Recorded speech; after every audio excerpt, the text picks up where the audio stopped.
Good day, students, and welcome to Europe Hotel School. My name is Arfan, and I am an instructor for this course. My name is Jane, and I am a general manager at a hotel chain. That's right, and today we're focusing on one of the most powerful, yet often misunderstood, tools in guest service: empathy. Now, before anyone thinks, oh, empathy just means being nice, let's clarify. Sympathy is about Yep, feeling sorry for someone. Empathy is different. It's about truly understanding a guest's perspective and showing you care about their experience. exactly. In hospitality, complaints are inevitable. But how those complaints are handled can determine whether a guest leaves angry or becomes one of your most loyal advocates. And here's the secret. When used correctly, empathy doesn't just calm an angry guest, it can actually transform frustration into cooperation. So let's break this down step by step, and along the way, we'll test your knowledge with a few quiz questions. Ready? Let's go! Part 1: What guests really want.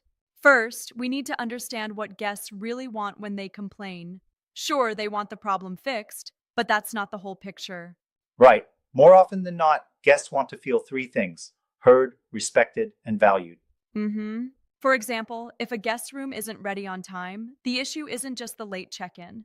The emotional issue is that they may feel neglected after a long journey. If we only address the logistics, like giving them the key when it's finally ready, without acknowledging the feeling, we leave the complaint unresolved on an emotional level. Quiz 1. Okay, time for our first quiz. Here's the question. When guests complain, what is it they usually want beyond just fixing the problem? Take a moment to think about it.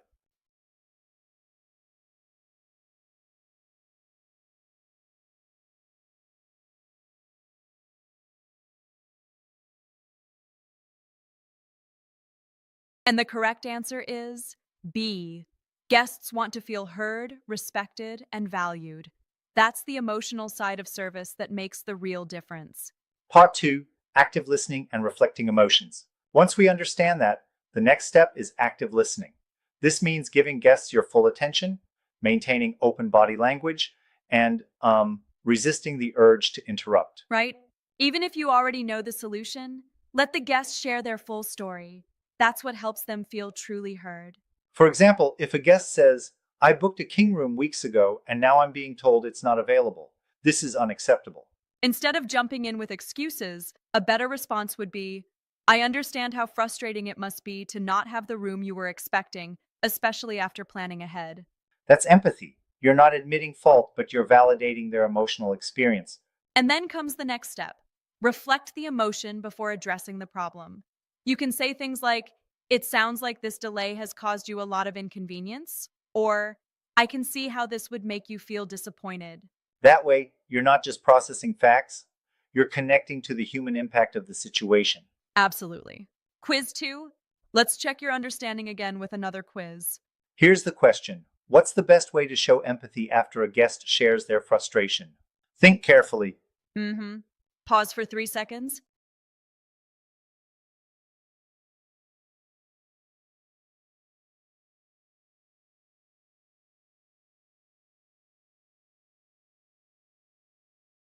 The correct answer is B. Reflect their feelings before suggesting solutions. That acknowledgement builds trust and opens the door to problem solving. Part 3, personalizing empathy and matching energy. Another important point is using empathetic language that feels personal. Generic phrases like, we apologize for the inconvenience, can sound robotic or scripted. Yeah, exactly. Instead, personalize it. For example, I'm truly sorry you've had to wait, especially after such a long trip. That's not the experience we want for you. The difference is huge. Personalized empathy feels authentic and makes it easier for the guest to lower their defenses. But what about tone? If a guest is visibly upset, starting with an overly calm tone can feel dismissive. That's why you match their emotional urgency at first. For example, I understand this is a big problem for you, and I want to get it sorted immediately. Then, gradually slow your pace and soften your tone. Let's work through this together so we can get you comfortable as soon as possible. Right? That shift helps lead the guest from anger toward calm. Quiz 3. Time for our third and final quiz. Here's the question: Why is it important to match a guest's emotional urgency before calming things down? What do you think? Yeah, pause for 3 seconds.